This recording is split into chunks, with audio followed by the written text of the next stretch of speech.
Hi friends, ನಾನಿವತ್ತು ತುಂಬ ಒಳ್ಳೆ ಅದ್ಭುತವಾದ ಚಿಕನ್ ರೆಸಿಪಿ ಮಾಡ್ತಾ ಇದ್ದೀನಿ. ಅದು ನಾನು ಹೇಗೆ ಮಾಡ್ತಾ ಇದ್ದೀನಿ, ಹೇಗಿದೆ ಅನ್ನೋದನ್ನು ತೋರಿಸ್ತೀನಿ ಬನ್ನಿ. ತುಂಬ ಚೆನ್ನಾಗಿರುತ್ತೆ.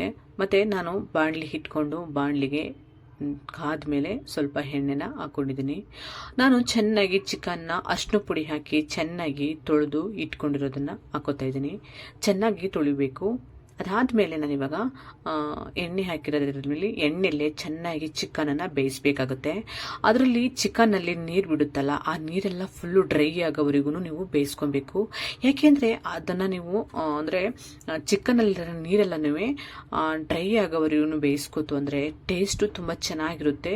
ಆಮೇಲೆ ನಿಮಗೆ ಒಂಥರ ಸ್ಮೆಲ್ಲು ಬರಲ್ಲ, ಚೆನ್ನಾಗಿ ಇರುತ್ತೆ ಟೇಸ್ಟು.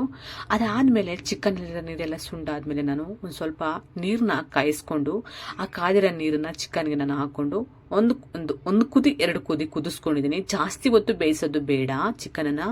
ಅದಾದ್ಮೇಲೆ ನಾನು ಇವಾಗ ನೀರು ಬೇರೆ ಚಿಕನ್ ಬೇರೆ ಮಾಡ್ಕೊತಾ ಇದ್ದೀನಿ. ಅದನ್ನು ಮಾಡಿಕೊಂಡು ಅದೇ ಬಾಣಲಿಗೆ ನಾನಿವಾಗ ಸ್ವಲ್ಪ ಕಾಯಿಸ್ಕೊಂಡಾದ್ಮೇಲೆ ಇನ್ನೊಂದು ಸ್ವಲ್ಪ ಎಣ್ಣೆನ ಹಾಕೋತಾ ಇದ್ದೀನಿ. ಹಾಕ್ಕೊಂಡು ನಾನಿವಾಗ ನೋಡಿ, ನೀವು ಇನ್ನೊಂದು ನಾನು ನಿಮಗೆ ಟೊಮೊಟೊನ ನಾನು ನಿಮಗೆ ತೋರಿಸಿಲ್ಲ. ಟೊಮೊಟೊ ಒಂದು 3 ಟೊಮೊಟೊನ ತಗೊಂಡು ನೀವು ರುಬ್ಬಿ ಇಟ್ಕೊಳ್ಳಿ. ಮತ್ತು ನಾನಿವಾಗ ಒಂದು 2 ಈರುಳ್ಳಿನ ಕಟ್ ಮಾಡಿ ಬ್ರೌನ್ ಕಲರ್ ಬರೋವರೆಗೂ ನಾವು ಬೇಯಿಸ್ಕೊಳ್ಳೋಣ. ನೋಡಿ, ನಾನಿವಾಗ ಒಂದು ನೀಟಾಗಿ ನೀವು ಈ ಥರ ಬೇಯಿಸ್ಕೊಬೇಕಾಗುತ್ತೆ. ನೀವು ಇನ್ನೊಂದೇನು ಅಂದರೆ ಟೊಮೊಟೊನ ನೀವು ಇದಕ್ಕೆ ಹಾಕಲೇಬೇಕು, ಇಲ್ಲಾಂದರೆ ಚೆನ್ನಾಗಿರಲ್ಲ. ಒಂದು ಸ್ಪೂನು ಶುಂಠಿ ಬೆಳ್ಳುಳ್ಳಿ ಪೇಸ್ಟನ್ನ ಹಾಕೋತಾ ಇದ್ದೀನಿ.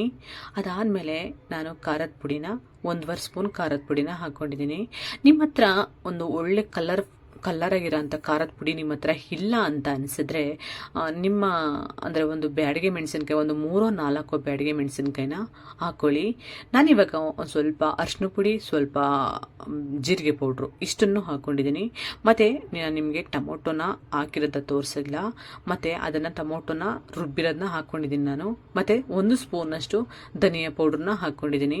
3 ಟೊಮೊಟೊನ ರುಬ್ಬಿ ಹಾಕಿರೋದನ್ನ ಚೆನ್ನಾಗಿ ಹಸಿ ವಾಸನೆ ಹೋಗೋವರೆಗೂ ಬೇಯಿಸ್ಕೊಂಡಿದ್ದೀನಿ. ಅದಾದಮೇಲೆ ನಾನು ಇವಾಗ ಚಿಕನನ್ನು ಹಾಕ್ಕೊಂಡು ಬೇಯಿಸ್ಕೊತಾ ಇದ್ದೀನಿ.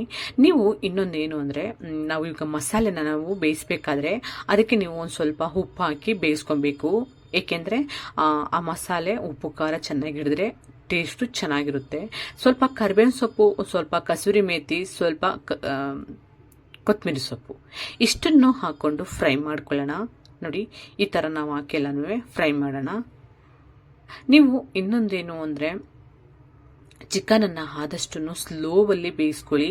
ಅವಾಗ ಇಲ್ಲಾಂದರೆ ತಳ ಹತ್ತು ಬಿಡುತ್ತೆ. ಏಕೆಂದರೆ ಡ್ರೈ ಆಗಿರೋದೆಲ್ಲ, ಹಂಗಾಗಿ ತಳ ಬೇಗ ಹತ್ತು ಬಿಡುತ್ತೆ. ನಾವು ಬಸ್ತಿದ್ವಲ್ಲ, ಅದೇ ನೀರನ್ನ ಒಂದು ಸ್ವಲ್ಪ ನೀರನ್ನು ಅದರೊಳಗಡೆ ಹಾಕಿ ಸ್ವಲ್ಪ ನೀರನ್ನ ಹಾಕ್ಬಿಟ್ಟು ಚೆನ್ನಾಗಿ ಚಿಕನನ್ನು ಸ್ಲೋವಲ್ಲಿ, ಗ್ಯಾಸನ್ನು ಫಾಸ್ಟಾಗಿ ಇಟ್ಕೊಳ್ಳೋಕ್ಕೆ ಹೋಗಬೇಡಿ, ಸ್ಲೋವಲ್ಲೇ ಬೇಯಿಸ್ಕೊಳ್ಳೋಣ. ನೋಡಿ, ಈ ಥರ ಸ್ಲೋವಲ್ಲೇ ಬೇಯಿಸ್ಕೊಬೇಕು ಚಿಕನನ್ನು. ನೀವು ಈ ಥರ ಮಾಡ್ಕೊಳ್ಳಿ. ನಾನು ನಿಮಗೆ ಟೊಮೊಟೊನ ಹಾಕಿರೋದ ನಿಮ್ಗೆ ತೋರ್ಸೋಕ್ಕಾಗಿಲ್ಲ. ಅದಾದಮೇಲೆ ನಾನು ಇವಾಗ ಆ ನೀರ ಸಪ್ರೇಟ್ ಮಾಡಿದ್ನಲ್ಲ, ಆ ನೀರಿಗೆ ರುಬ್ಬಿರೋ ಟೊಮೊಟೊ ನೋಡಿ, ನಾನು ಮತ್ತು ರುಬ್ಬಿರೋ ಟೊಮೊಟೊ, ಸಾಂಬಾರು ಅಂದರೆ ಧನಿಯಾ ಪೌಡ್ರು, ತೆಂಗಿನಕಾಯಿ, ಒಂದಷ್ಟು ಗಸಗಸೆ ಮತ್ತು ಚಕ್ಕೆ, ಲವಂಗ ಇಷ್ಟನ್ನು ಹಾಕ್ಕೊಂಡು ನೋಡಿ, ಲವಂಗ ಆದಮೇಲೆ ಸ್ವಲ್ಪ ಕೊತ್ತಂಬರಿ ಸೊಪ್ಪು, ಖಾರದ ಪುಡಿ ಮತ್ತು ನಾವು ರುಬ್ಕೊಂಡಾದ್ಮೇಲೆ ಅದಕ್ಕೆ ನಾನು ಸ್ವಲ್ಪ, ಜಾಸ್ತಿ ಬೇಡ, ಸ್ವಲ್ಪ ಗೋಡಂಬಿನ ಹಾಕೊಳ್ಳೋಣ.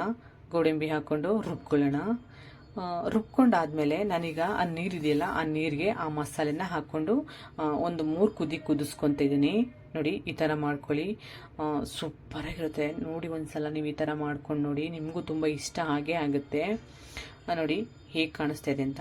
ಆಮೇಲೆ ನಾವು ಆ ನೀರೊಳಗಡೆಗೆ ಒಂದು 3-4 ಪೀಸನ್ನು ನಾವು ಫ್ರೈ ಮಾಡಿದ್ವಲ್ಲ, ಆ ಪೀಸನ್ನು ಹಾಕೊಳ್ಳೋಣ. ಅದಾದಮೇಲೆ ಲಾಸ್ಟಲ್ಲಿ ನಾನು ಸ್ವಲ್ಪ ಚಿಕನ್ ಮಸಾಲ ನೋಡಿ, ಇವಾಗ ಚಿಕನ್ನು ಒಳಗಡೆ ಎಲ್ಲ ಜ್ಯೂಸಿಯಾಗಿ ಎಷ್ಟು ಚೆನ್ನಾಗಿದೆ ಅಂದರೆ, ನೀವು ಒಂದ್ಸಲ ನೀವು ಈ ಥರ ಮಾಡ್ಕೊಂಡು ನೋಡಿ, ನೀವು ತುಂಬ ಅಂದರೆ ತುಂಬ ಇಷ್ಟಪಡ್ತೀರಾ, ಅಷ್ಟು ಚೆನ್ನಾಗಿದೆ. ಇವಾಗ ಸಾಂಬಾರಲ್ಲೇ ನಾವು ಬಿಟ್ಬಿಟ್ರೆ ಎಲ್ಲ ಅಷ್ಟು ಟೇಸ್ಟ್ ಕೊಡಲ್ಲ. ಈ ಥರ ಮಾಡ್ಕೊಂಡು ನೋಡಿ, ನಿಮ್ಗೆ ತುಂಬ ಇಷ್ಟ ಆಗೇ ಆಗುತ್ತೆ ಅನ್ಕೊಂತೀನಿ.